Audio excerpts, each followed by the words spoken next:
Welcome back to Forza Horizon 5, and in this video, we're going to be getting our hands on one of the craziest vehicles that I have driven yet in the game, and that is going to be the BMW X5M Forza Edition. This thing is wild. So after unlocking Horizon Apex and then being awarded this X5M Forza Edition, I had to give it a go. Now, it is an S2 class car, S2 998, and this thing is just bonkers in every sense of the term. It is a wide body, it's got a gigantic wing, it's got Michelin slicks. I mean, it has the makings of every single crazy race car that you might have in your brain, except it's a BMW SUV. Now, how does that translate to handling? Well, let's just say it turns so quickly that there were multiple times where I had to rewind solely because of the fact that I turned where I would have turned in another car or maybe like any other general different car. And by turning there, I actually turned way too early, so early enough that it drove off of the road before the corner. I mean, that's how quickly this thing snaps into a corner. It's just mind-blowingly insane. So I also wanted to go ahead and jump into this wheel spin real quick because obviously I always like to take the time to check out the wheel spins, and I also happened to stumble upon a Fairlady Z Forza Edition, an 03 Fairlady Z Forza Edition, which we will be driving in a video very, very soon. Also picked up a 250,000 credit reward. Make sure that you actually do your wheel spins, guys, because the amount of great stuff that you will get in your wheel spins is off the freaking charts. Also grabbed a Jeep Gladiator Rubicon for, like, again, for free in a wheel spin as well. And then an incoming horn. And I haven't actually gotten to play with that horn yet, but I really need to spend some time going through the custom horns to really see what they're all about. But without any further ado, let's drive this X5M Forza Edition and see how insane it actually is.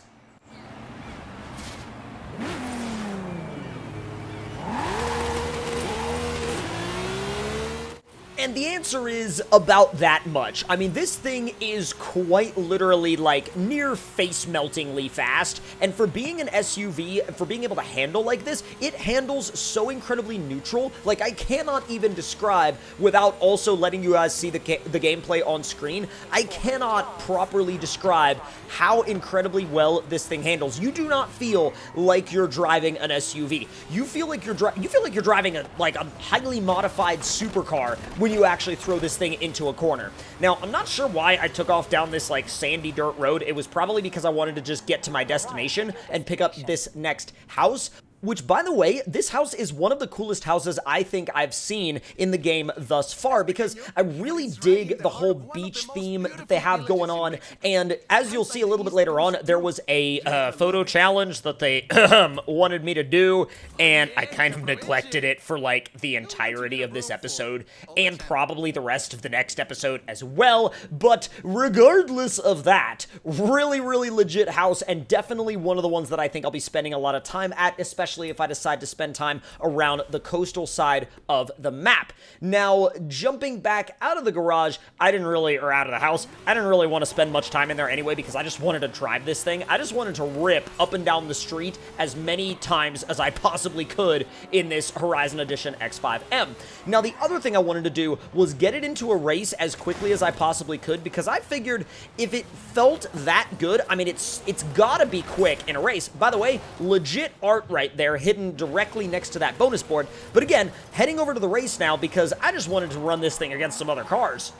Now, entering the race, I didn't fully know what to expect, but as you'll be able to see, in order to keep the race fair, they ended up throwing some other X5M Forza Editions into it, and so that should tell you right off the bat how incredibly quick this thing is. Also, I really, really did a crappy job with this photo challenge because I was like, oh, cool, a bunch of different cars for my Horizon promo, and then didn't realize that my house was, like, directly next to the track and didn't bother to turn the camera just a little bit to get the house in the shot, and then finish, like, the house photo challenge. But either way, moving on from that, bit of a fail on that one, but let's actually drive the car now. So obviously off the line, this thing is a ripper. It just shreds the pavement off the line. But when you start to get up into the upper RPM ranges, when you start to get, like, actually going at speed, it also tears its way past most hypercars. Now, directly into the wall on that one, I will not even remotely, like, say for a second that I entered that corner at the right speed. I entered it at the complete wrong speed, but again, I just had to get used to how this thing drove, and as you can see, it's insanely flat in the corners, and it turns in extremely fast. But one of the other things that I noticed was, when I talked about that neutral balance earlier, what I mean by that is it will grip on the front end and let the back end out just ever so slightly, but not enough to where you start losing speed, and it will do that on both braking and throttle. The tune that this car comes with, like straight out of the gate, is honestly one of the craziest tunes I've driven so far in Horizon 5. And also, when you start to race like circuits this small in cars this fast, things become a little, let's call them a little wild. A little over the top and a little wild, but absolutely hilariously enjoyable. Right into that wall again. This whole entire race, I pretty much spent getting that corner wrong. The rest of the track I felt fairly confident on, but literally that one corner, I was just like, oh my god, it's this corner again, and I'm getting it wrong again. Now, let me know in the comments below if you guys ever run into that situation, or even a similar situation. Doesn't even have to be on this particular circuit, but really just on any circuit in the game. If there's like one corner that literally just keeps eating away at you, and you're like, for some reason, I just can't seem to get this one corner. Now, that one, I will fully admit that I dove into it way too fast, had to rewind, won't even hide that fact, not even for a second, and I think I just kind of internally accepted that if I wanted to get past this guy, I had to do something just a little bit iffy, and so I was on his quarter panel, coming around that corner, but once again, I'll try to be a little bit cleaner in the future. Now, right there, ended up going to the inside of the checkpoint and apexed way too early because, again, this thing turns so much quicker than you ever would expect it to turn. Now, we're up into third place, coming into the last lap, which is a little bit sketchy considering how short this race is. I mean, this race is actually pretty dang short in the grand scheme of races, but it gets a lot shorter when you're using vehicles that are this fast. But I definitely think, you know, if there was going to be a vehicle that was going to be a racing workhorse for me throughout the campaign, this definitely is a very high contender on that list in terms of being a car that I use all the time, because, like, if I ever need something that I just need to pull out that's going to be reliable, going to get the job done, going to probably bring home a really good race result, there's a good chance that I'm going to end up pulling out this X5M Forza Edition. And, I mean, hey, y'all, if you haven't tried this yet and you have the option to try it, bro, grab this thing, take it to your favorite track, and freaking send it, because you will be absolutely over the moon amazed with how well this thing drives. It's an absolute freaking rocket ship. No matter what kind of scenario you're racing it in, it's always an absolute rocket ship, no matter how you slice it. And even if you kind of handle the race a little bit iffy, and you may or may not have bounced off a couple of walls during the race, but you know what? Again, we're gonna just, we're gonna say that's fine, and we're gonna move on from it, and it's all good. Now, once that race was over, we were actually able to unlock yet again another Horizon Adventure chapter. So they were asking us where we wanted to expand this time, and after thinking about it and going back and forth in my mind, you guys, I think, are going to be really excited to see which avenue I chose for our next expansion.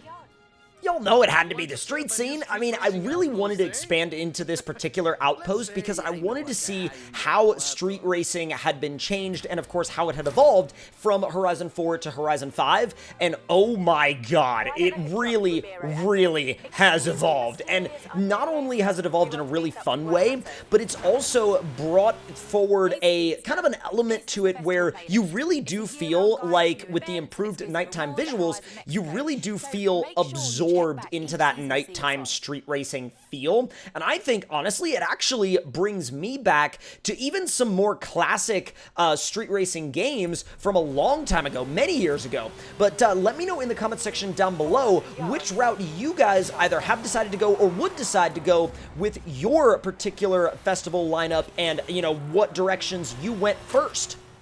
Rami, nice ride. I have to look good for my old compadres. And I thought, what looks better than beating a Horizon superstar into your hometown? First to the Basilica wins. Now, not only was this a really, really fun race, but what was even cooler about it was the fact that they literally throw you right into your very own wide-body Supra with a gigantic wing on the back, like an absolutely gigantic wing on the back. But the best part of this entire race was going through the city at night. Oh my god! The reflections on the road surface, the lights at night, the flares marking your path were absolutely incredibly beautiful. And then even when you finished the race, that same atmosphere continued on. It was absolutely incredible. La Basílica Colegiata de Nuestra Señora de Guanajuato. Racers come here to ask Our Lady for her blessing. You know, I might be able to contact El Jefe. I hear he's pretty strict, but if he thinks you're good enough to join the street scene, then who knows? Dude, I know it's you. Está bueno pues. Then you're in.